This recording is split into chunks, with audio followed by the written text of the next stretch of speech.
the U.S. Army back in World War II had this very weird plan, and it kind of goes along the whole Batman thing. So what they thought was raising bats and tie them up with fire bombs. Shut the fuck up. I'm not kidding. So they could fly to Japan and train them to drop these things, because Tokyo was built with like essentially paper. Like they're all like paper buildings, right? It just doesn't seem like a long-term plan. But no, I'm telling you, but they thought about it. They were trying to strap, I forget what the name of the operation was, or you know, the project, but they were trying to raise all these bats, so to train them to fly to Japan and then drop these like fire bombs so they could just, you know what I mean? Like that's the kind of shit that I'm serious, man. Like it was they put money into it, dude. They thought this shit through, dude. And it never happened, but it's just, you know, how crazy can you go? Right? Seriously, I'm telling you. Let's just say this one more time. We're going to train bats to carry fireballs to burn down the paper city. Yeah, absolutely, dude.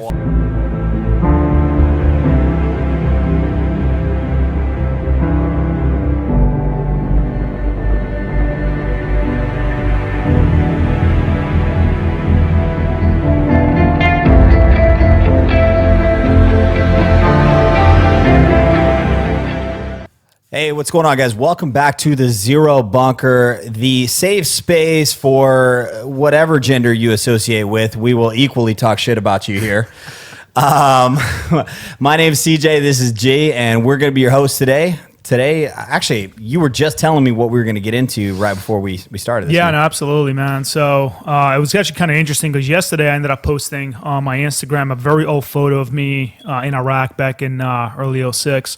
And it was me on this up-armored Humvee turret, you know. And as I was looking at it, I was thinking, like, man, the year prior to that, we didn't even have any of that shit, you know what I mean? And it was just kind of interesting about, you know, how the evolution of technology on the battlefield, you know what I mean? Well, it is interesting because you said this was early 2006, so right. Those are the years. It was actually mid 2006 into 2007 is whenever I was there. So we overlapped a little bit, but what's crazy is my first experience in country was with some of the up armored advanced stuff. So in just 1 year prior to that, I'd have been in the old school like you, man. Well, what's even interesting? Well, here's the other thing too. So when I posted that You're up, salty as fuck, man. Nah, man. Then when I posted that up, the guys who did the Iraq invasion were like, "Really, armor, motherfucker? We had like soft skin and all that shit." So, and then a guy from World War II was like, "Man." Yeah, pretty much, man. Then a Civil War guy was yeah, but you know, it was just kind of interesting how in a span of literally like, you know, my first deployment, I was there in beginning of 2005, and we were running around with, you know, we call them suicide doors, and basically there were Humvees, no turrets, no nothing, and it was like these metal doors were like L-shaped, and that was it. But half them things would fly open every turn you made, so they were just, you know, so they weren't really practical. I'll put it that way. Like soft doors. No. So these was an upgrade. So the year before there was the invasion, and or 2 years before there was the invasion, and they were running around with, you know, no turret at all, like soft skin, you know, the typical Humvee shit. Yeah. Then when I got in country, we were upgraded to these, like I said, you know, we used to call them suicide doors because they would just fly open, and if an IED went off, it would have just killed you and anybody in it. There was no armor underneath anything. We had these high backs, and if you were a quote unquote gunner, you were literally standing on top of the, you know, the roof of the Humvee. Yeah. And the only up armored thing that we had was a 7-ton, and it was like one per company. That was it. It was like this, and that thing actually saved some lives. Sure. And then when I did my second tour, I'm thinking like, man, this is even worse than my first one, and luckily the Army was kind enough to land us some of their old shit. And that's essentially what we were running around with, you know what I mean? So it's just interesting, yeah. Well, you know, it's funny because I can't even understand. I'd said this on one of our other podcasts. We were talking about we were going back to Vietnam or something, and right. I was saying I can't even imagine sitting in a non-up armored vehicle because I never experienced that. That was never my reality. Right. We had big ass bank vault doors, you know, that Yeah. As a man. matter of fact, it's funny you say that. You were talking about like getting thrown out. Like if you're gonna get blown up, you're gonna get fucking tossed out of the car. We actually used to wonder, like, man, is that better? Because with these big ass bang vault doors, we're gonna be stuck in this motherfucker on fire. That's right. Yeah. Yeah. No, I mean, and then you look at like, World War II or Vietnam. I mean, World War II, for example, those guys even have fucking, we had like sappy plates and shit like that. Those guys even have any of that. And then the guys before that, they didn't have half the shit that, so it's just kind of like a, wars kind of dictate the path of technology, to be honest. I mean, a lot of the shit that we use today was actually built and resourced because of wars, Well, I think what's interesting is that, like, kind of like you said, now you saw it over a year time span, but it's funny that the more, I don't know, the more advanced we get, how more real time these evolutions can happen. Because, I was telling you before we got on here that I was, even though I was a radio operator in a gun truck, I mean, our job was to essentially escort people out into the city of Fallujah, right? But it wasn't necessarily, I wouldn't call it a combat mission. We found ourselves in combat quite a bit, but it wasn't. Dang, dude, look how dark that got. I know, man. Hey, so actually, I'm gonna go ahead and give it away. I think, man. Like we had the our lighting situation just went that dark on us there for a second, man. So it was like Independence Day. It really was. Shit, going. You had to look outside and make sure it wasn't North Korea was coming at us. Yeah. So, but like I was saying is, okay, so I was in the motor pool basically, but I was a protection for like transporting people throughout the city, whether that was inserting grunts or snipers, or it was just taking water trucks or PX trucks, shit like that. So why that's interesting is because being that I was a part of like basically living in the motor pool, I saw vehicles constantly the main group that I was with were grunts, and so there was a lot of combat missions going on outside of my group.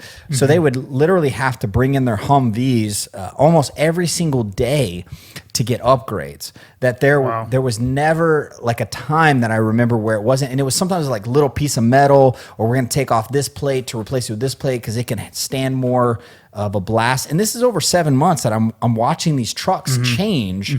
So I think the rate at which we upgrade is fucking amazing now. Yeah. I mean, and also behind all that, there's a shit ton of money, man. I mean, there's, a lot, when there's war, you make money, bottom line. I mean, that's just with any, throughout history, it's been validated, and hey, it is what it is, man. I mean, it's a market. And, and what's interesting, we were talking about Fallujah and when I was there, I never forgot this. We ended up getting a call basically saying, hey, I need everybody. Pretty much what it was saying is like everybody needs to take their sappy plates out. And for those of you who don't know what sappy plates are, they're like these ceramic plates about a couple inches thick, go into the front, the back. We didn't have side sappies back then. To cover your organs, right? Supposedly, they were supposed to take like 3 bullets before they actually shatter. So we were told that it's like they gave us like these serial numbers, and it's like if these match your sappy plate, they're defective, and some of the guys had them. And it was just interesting. I'm like, man, we're running around in a hot ass city with defective gear, right? Yeah. And we had it pretty good compared to the guys, because we actually had some of the guys who did the invasion with us, and they were like, man, that's nothing. We were like, finding scraps in junkyards. We were in our PT shirts, just fucking out there. No lie, dude. No lie. I mean, dude, we were invading a desert country with woodland camo, dude. I mean, it just goes to show you, right? So it was just kind of interesting how, you, especially as Marines, and the bottom line is, our budgets are very small compared to the Army and the Air Force. We get the leftover of the Navy, but then we're expected to do all these tough missions and whatnot. But that's the thing about being a Marine, adapt and overcome, right? So we make do with what we got. But it was just kind of interesting, and then... Did you guys have M4s in your first go-around? No. We had M16s, A4s, PEC 2s. Like, I was running iron sights for a good while, and then, we got ACOGs, And then when we got to my second tour in 06, it was like a whole different war, dude. You know what I mean? Like I didn't know what Velcro was until I got there in 06, you know, and I was running around with gear that was like slapped together from, what's it called? Like the surplus stores and shit. Like I didn't bring anything that was issued, you know, because it was all like Molly gear and shit. And I bought half of my shit, you know. Right. And a lot of guys did. And on top of it, the biggest fear wasn't that it wasn't going to work. The biggest fear is that, dude, if I lose that shit, I got to pay for it. You know what I mean? So we went out of our way to buy our own shit. I bought my own mags. I bought my own spring loaders. I bought just everything that I could possibly think they would be better. And back then, like Blackhawk was like the biggest deal. And I don't know if they're still around or doing good shit or whatever, but there was like no 511s. It was just Blackhawk. It was like, you know, guys were running around like they just raped a Blackhawk mannequin. You know what I mean? So I've always, you know, when it comes to gear, I've always been like, hey man, you got to, as a grunt, you got to carry all this shit on you. So I learned very quickly I went in there with a bunch of gear, and within a month I was literally just running ammo, water, just the very basic necessities, because that shit weighs on you, man. You know what I mean? Everybody wants to look cool, but it will weigh on you. So, you know, you got to be smart. I never actually understood that because, I'll be the first one to admit that I think that I was fucking spoiled in the time that I was over there in my situation, because I remember kind of same thing where all the initial stuff that I was given for the deployment, I feel like at some point we turned in most of it to get upgraded or better shit. So like the Sappies, I think we had a set of Sappies and then we turned those in for some like better fucking ones. I remember us having like a big Connex box in the motor pool. I guess that's what they're called, right? The fucking big big metal containers. Yeah. And it was just full of like you wanted MVGs. What do you want? Bravos. What do you want? Oh, wow. You got as many lithium batteries as you wanted. Fucking add-ons to your goddamn rifle, and like we had all this bullshit. And I didn't ever look at that stuff though as like, I wasn't really pumped to have it. I mean, I was spoiled. I was excited about it, but for me, I was looking at it like, okay, how do I just want the necessity shit that I need. Like, sure. I don't want to look like fucking G.I. Joe. I don't care about that. Yeah, absolutely. What's interesting about fancy gear, I never forgot it. One day I walked into, I think it was like the CSU or whatever, and I remember there was these gun racks and all these M4s, which all the officers and squad leaders had.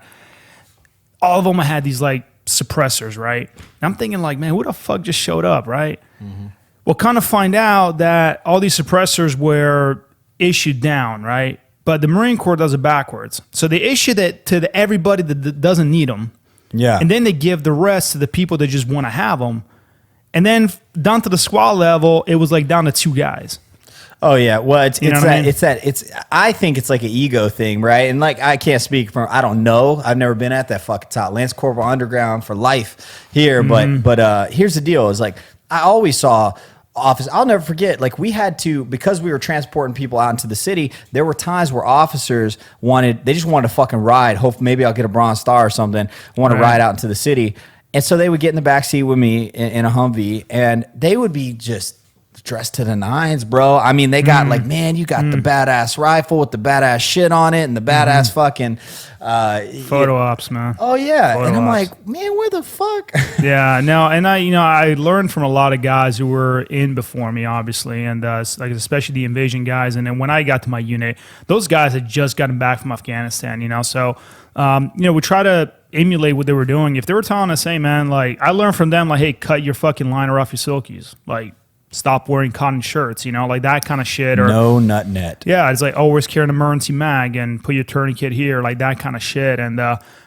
so it was just kind of interesting, And then like a year later, I even remember this, dude. We were taking some heavy contact like right outside of the city in Ramadi, and it was like as we were walking back into the city that morning, like the entire like, at least that's what it looked like, the entire like just city line just started opening up on us, right? And in the midst of all this chaos, there was this massive looking armored beast sitting on top of this bridge, and I couldn't figure out what the fuck it was, and then came to realize that it was a not a striker, but what's the shit they use nowadays? The big it's AMRAPs.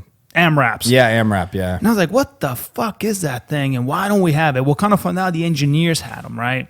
And we were going around with fucking Humvees that were barely making it, you know, and especially like the cat guys. I call them cat, like combined anti-armor teams.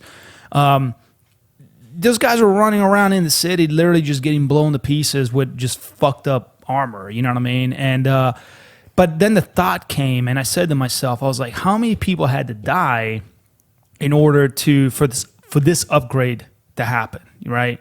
Yeah. Or how many people had to be wounded before we started realizing that maybe we need this? Like side sappies, right? I remember we didn't have my first deployment. We didn't have any of those. Yeah. My second deployment, as we were switching out with the unit, they were literally taking them off their flag jackets and giving them to us. Right. Mm-hmm. So that's how shit ran over there, you know, now, I mean, looks like everybody's equipped and they're doing their shit. I'm sure there's still a lot of flaws, but it just kind of makes you wonder. And then you think about it, the way I'm going to die, is that essentially going to save somebody else in the future? You know, it's pretty dark thoughts when you're 19, you know? More than likely that is for sure the case. And here's my only hope. And I don't know how many bodies it's going to take to get to this point, but I want us all to have like the Batman suit. Like just the fucking full on just Dark Knight. Yeah. Hey, it could happen, man. Desert. We could do Desert Digi. Dude, they're coming up with this crazy shit like this exoskeleton fucking mobility suits, man. I mean, I remember they were even coming out with guns that can shoot around corners, dude. And I know there's like an entire R&D facility I think in Yuma, man, and they test all kinds of shit out there, dude. I figure it's either going to get to that point where we have these insane, like basically like Iron Man suits, right? Like we're going to have Digi Iron Man suits, or they're going to go the drone route where it's just going to be fucking like AIs that are soldiers and Marines. Right, that could happen. Yeah. I mean, a lot of good movie plots out there, you know. So, absolutely. But, you know, it's, again, you know, what's interesting is that just through the generation, and I can only speak for, you know, Iraqi freedom. I never deployed to Afghanistan, but it's just seeing how the progress literally within a year or 10 months time frame. You know, I remember seeing my very first, and I don't know what the fuck they're called, but I see my very first unmanned turret on a Humvee, right? Yeah, that automatic. There's like a fucking remote. Yeah, it's like a little video game, and I'm thinking like, man, what? Like last year we didn't even have fucking, you know, turret plates, and now we got this, and it's just kind of overwhelming, you know. I'll never forget when, you know, we could finally put like 1,000 porn videos on just a thing this small, you know, and then just wow. Yeah, dude, I rolled in with CDs in 05, and then I upgraded an iPod, which I still have, by the way. So, you know, technology, man, like I said, you know, but here's the other good side to it, right? Look at medevacs, for example. I forget what the actual numbers were, but compared to World War II and Vietnam, the medevacs like saved countless of lives that would have been completely lost if we didn't have that technology. You know what I mean? Let's think about that for a second. Yeah. I don't know if we actually carry these, or like if the docs or whatever, like the corpsmen actually carry these around or anything, but I know like in gyms and stuff here in the civvy world, like we have AEDs, right? Defibrillators. Defibrillators. What's crazy about those is like anybody that's gone through like CPR training or whatever, you're familiar with this, but you literally you take the fucking things off, you press start, and it's like, it tells you what to do. Mm-hmm. And then when you put it on their body, it's like reading the person's like pulse or something, and it just does all the fucking work for you. Yeah. And I'm like, God damn, we got machines that are automated that shock your ass back to life. Yeah. It's that's like the Frankenstein moment. That's what I call it, right? Where it's like that moment, it's like, he's alive. You know what I mean? Dude, I hate, like, I hope that I'm never in this scenario, but at the same time, I've always wanted to fucking shock somebody. Like, you got to shock my dog. Oh, yeah. No, I never did, dude. Really? No, I've seen it happen, and you also shocked me, motherfucker. Oh, that's right. His dog wears a damn shock collar. For obvious reasons. You hit him with a number 8. That's like the highest. Dude, it was funny, kind of sidetracking, when I got my dog, he's a pit bull / Rottweiler mix, for those of you that don't know. Yeah. So when I first got him, man. Yeah. When I got him out, you know, out of the pound, and you know, you got to break those motherfuckers in, man. You know, they're trying to be all alpha and shit on you. And I tried choke collars, I tried treats, I tried all kinds of shit, dude. And the minute I put a shock collar on, dude, and he fucked up, and I zapped him, That motherfucker knew every command just like that.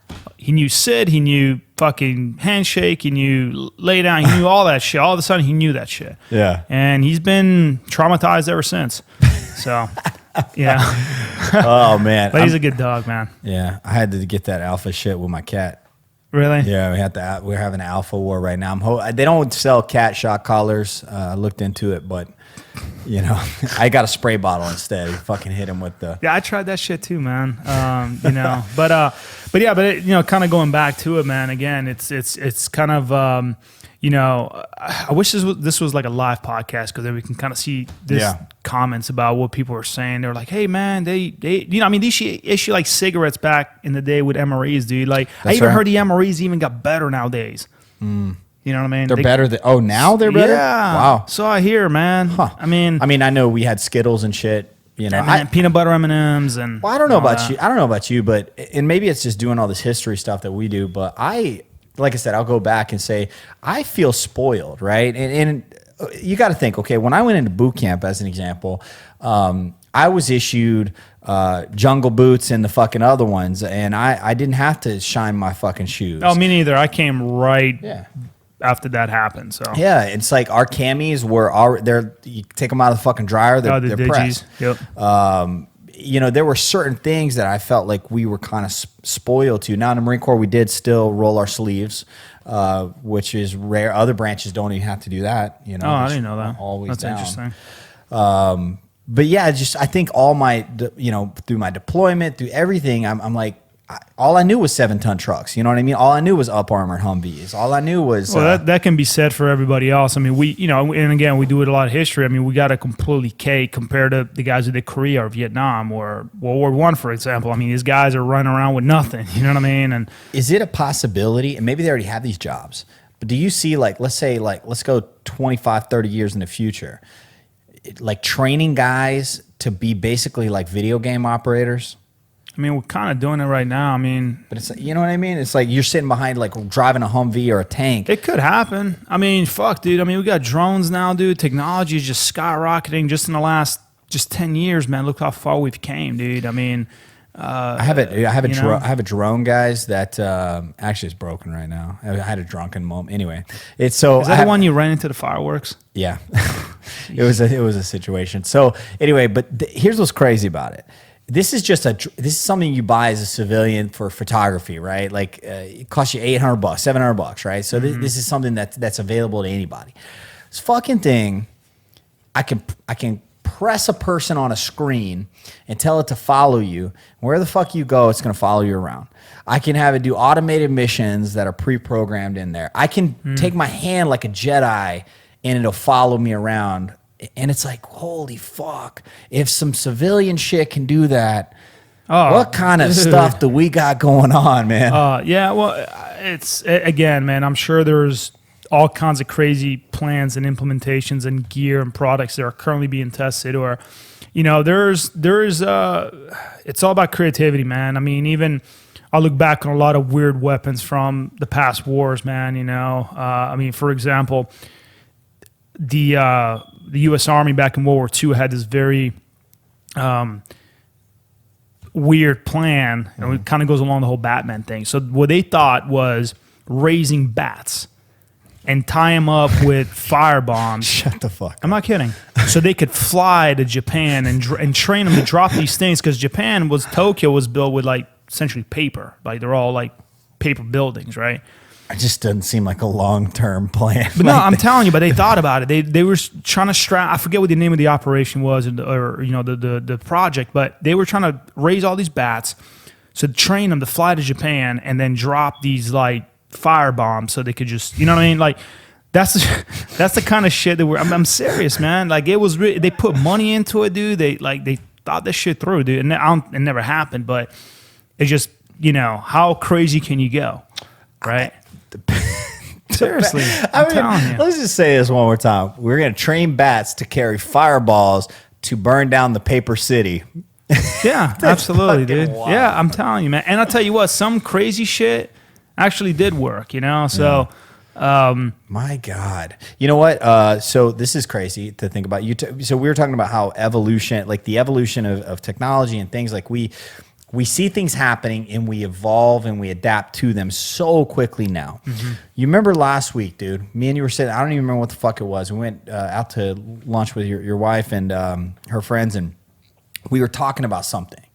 And remember, I pulled up my fucking phone, my YouTube, and it suggested a goddamn video. I remember that shit, yeah. And I mean, you didn't type nothing in there. You know, there wasn't a picture. I just mentioned it to my homie. So obviously my phone must have picked up on the audio somehow, because either that or it's the most ridiculous coincidence. And you hear this stuff all the time, right?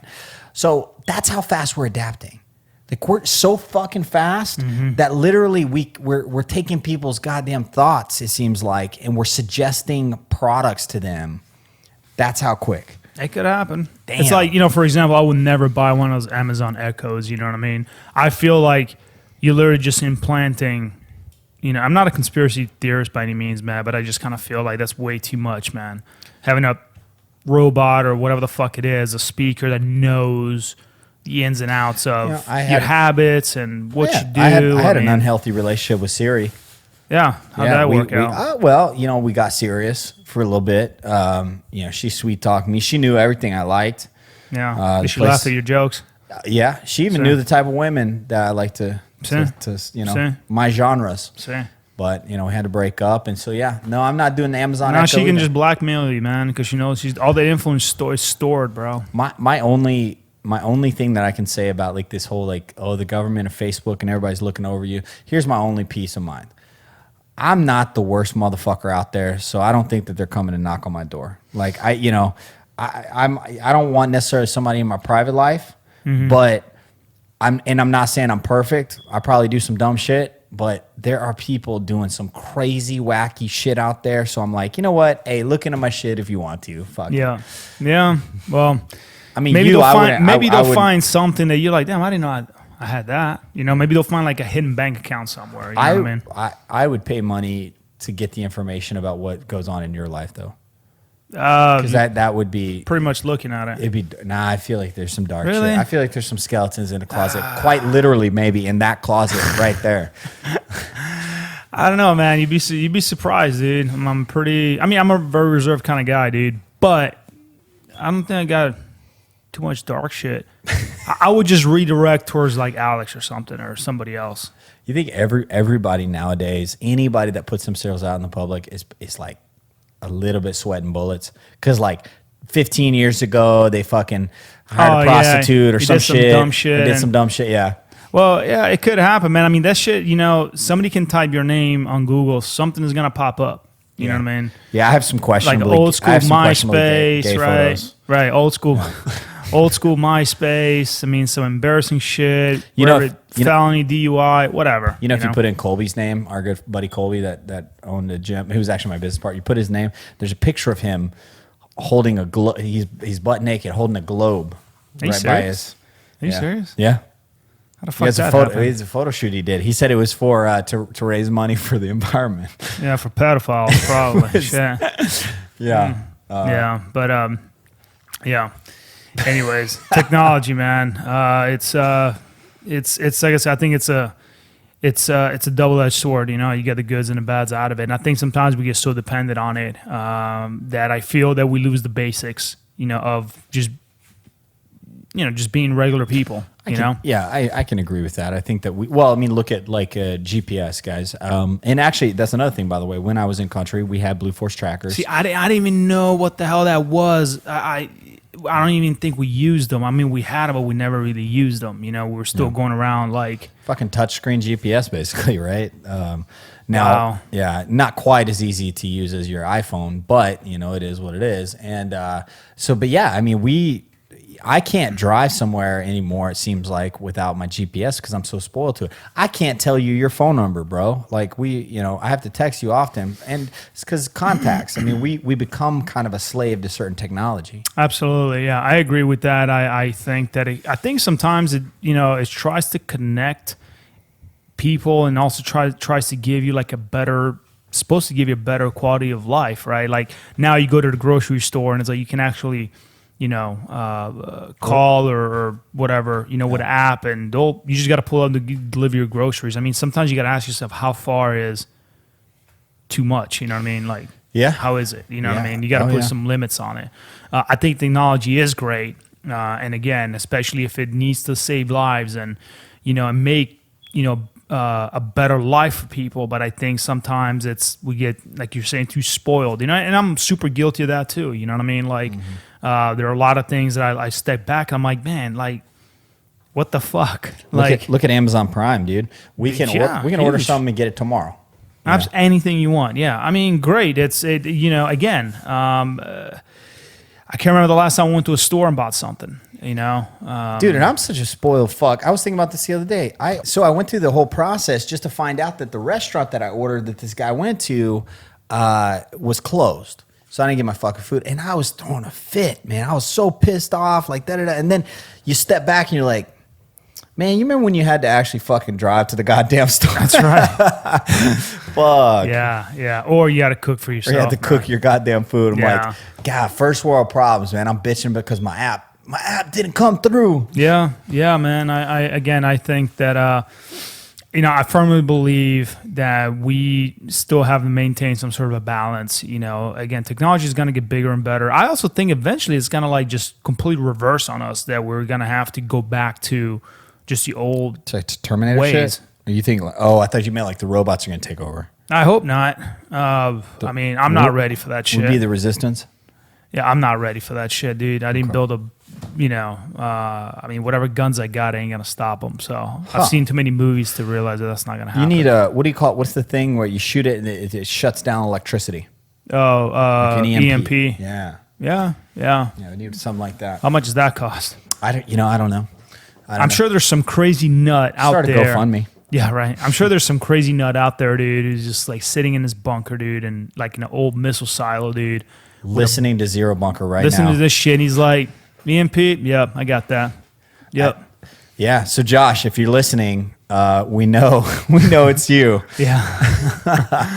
Oh man. But yeah, man. Other than that, dude, the last episode just released of the Holocaust. I kind of wanted to touch upon that real quick. When I posted that up, I started having a lot of fucking comments, man, about all the reason why all this shit didn't happen and whatnot, and it just kind of bothered the living fuck out of me, because I didn't know that, man. So you got a lot of like people saying I wouldn't say a lot, no. I mean, you had a fair amount of people that were you were talking shit about those motherfuckers. No, I think, dude. I mean, if you're saying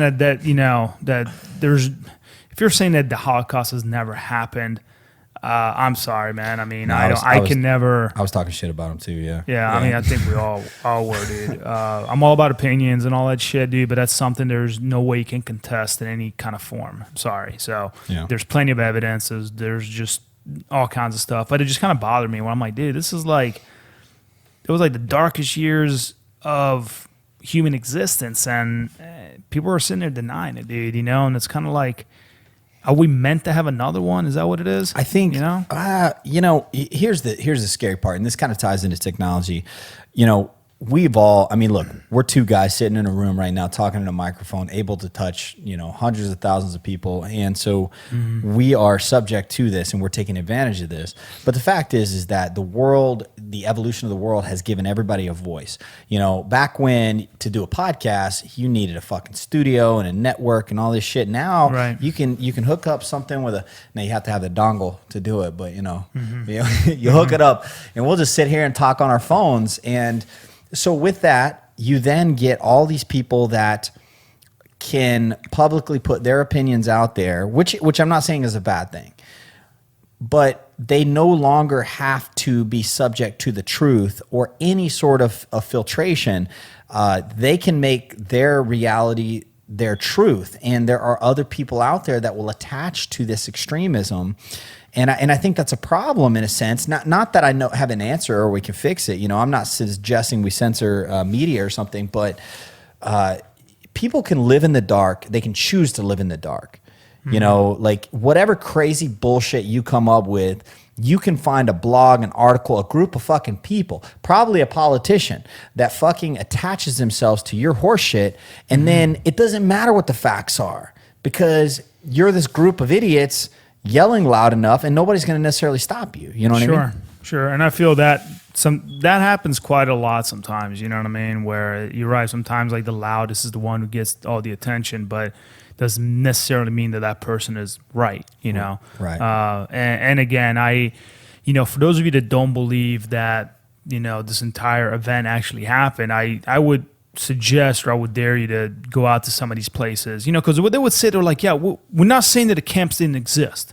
They just didn't kill all of them. Like, it was more just a work camp. And I'm like, when years and years ago, they were like, oh, the camps never existed. So then when we show them the camps, they're like, well, the camps did exist. It's just they weren't being mass murdered. That's called the God of the gaps, by the way, guys. Is that argument where you get disproved, and so you take a step back and take another one. Yeah, and then you take it. You keep filling in the gap with your bullshit or making it fit. Right, exactly, man. And so that's kind of what what the trend that I saw. But the good thing is the majority of people where they're like, dude, hey, like you're right, we should never forget about it. Or I think there was one person that actually direct messaged me, and his grandmother was concentration camp survivor. You know what I mean? How do you say that? Tell that to her. You know what I mean? That it never happened. So sure. So, anyways, well, people. What's crazy to me is how people pick and choose which disaster they want to believe in or not. Oh yeah, dude. And it's all with ideology. Like I hate to say this, and I'm not pointing. I don't know who the fuck it is messaging or commenting or whatever. But a lot of these people that want to disprove the Holocaust, it's like these are people that have extremist views. That need to justify the actions of a psychopath. Absolutely. And that's fucked up. Absolutely, dude. Talk about that. It was actually an article I saw. There was a Marine who got kicked out of the Marine Corps because he was part of a neo-Nazi group. You know what I mean? Sure. And so there's people out there that still believe into... And just so everybody knows, I love the Marine Corps. Okay, I do. But somebody said this to me the other day, and I actually agree with this 100%. But also some of the craziest dumb motherfuckers I've ever met were also in the Marine Corps. So I love my people, but at the same time, it doesn't even surprise me that there would be some crazy motherfucker. Yeah, man. I mean, dude, gangbangers in Iraq and shit, dude. There was actually a guy that went out there to study the graffitis that were being left on, Iraq cities and tanks and shit like that. They're all gang related, dude. Because actually, a lot of gangbangers would sign up so they can come back with the training and knowledge. You know what I mean? It's just some crazy shit, dude. Obviously, some of the smartest people that have ever created businesses, some of the smartest people we look up to were also former military. So not to discredit any of that, but let's face it. All right, fact is that the military creates a perfect platform for people that may not be the deepest thinkers to survive. Sure. You don't have actually my girlfriend's father, he served in 30 years in the Navy. Mm-hmm. And he's suffering with a disease right now, and his communication's a little hard, but man, we sit down and we kicked it the other day, and he's fucking awesome, dude, man. I wish, I don't know if we could make it work because he has a hard time talking, but it's so cool to have him on the podcast. Oh, yeah. He just... Can make it happen, sure. But he said, I asked him about his service in the military, and he was like, easiest shit I ever did. Nah. He's like, I spent 30 years not having to make decisions for myself. Yeah. I just did what I was told. I don't know, man. Sometimes I feel like the old school guys are just cut from a whole different cloth, man. And I think instead of learning from them, we feel like we're just completely shying away from their wisdom and from their understandings. And that's another thing about ZF, man. I love the fact that I'm able to carry over those lessons from all these hard school fucking old school dicks, man, that have shaped the world that we're living today. Now the ball's in our court, so what do we do with it, right? And the way we're going with it, I mean, doesn't look too promising. So hopefully it'll change. We're going in the way of gender neutral and. Dude, I talk about that. I just read the whole thing about straws. What straw? What are you talking about? Like plastic straws. What about them? So California is getting ready to ban plastic straws. Oh, it's like an environment thing? I think so, yeah. Wow. It's like... You know what? Here in Austin, in certain parts, we can't have plastic bags when we're getting so we do like groceries and shit. Yeah, you got to actually pay for them and shit, dude. I mean, I don't know. What, do you actually get plastic bags where you go? Or you have to pay for paper? No. Here they give you plastic bags because they're normal. Yeah, but you cross the line into Austin.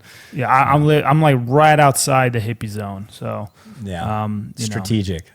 Pretty much. Funny enough, guys, in all seriousness, like, so Texas, everyone thinks of like Texas as red, conservative state, all this shit.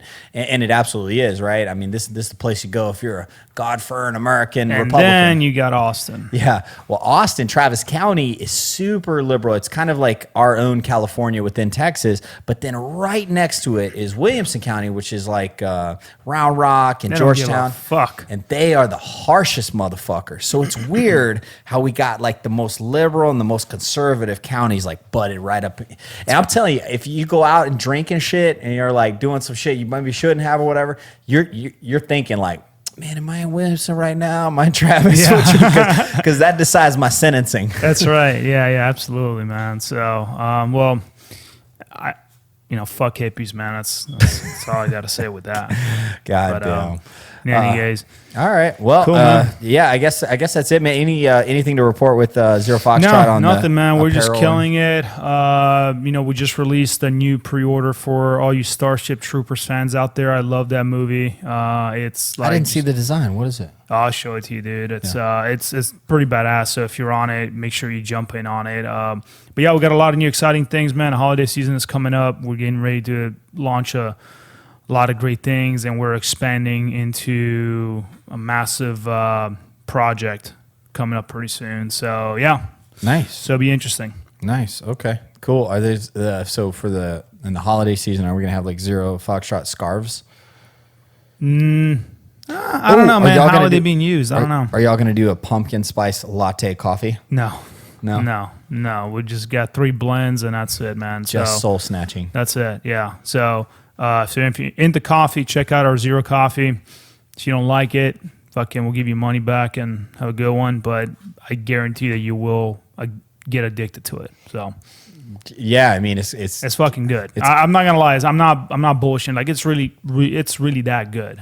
Seriously. So, I'm not gonna rebag some bullshit or give this fresh, grounded to perfection, made to order. So also go check it out. Just so everybody knows, statistically speaking, those who drink more coffee live longer, and that is actually a fact. That's right. Yeah. Now, with that being said, I don't know if we can make those claims about Zero coffee. But anyway, y'all buy the Zero coffee. Thanks for tuning in. Be sure to subscribe to the channel or stay tuned to whatever you're listening to, and we will see you guys next week.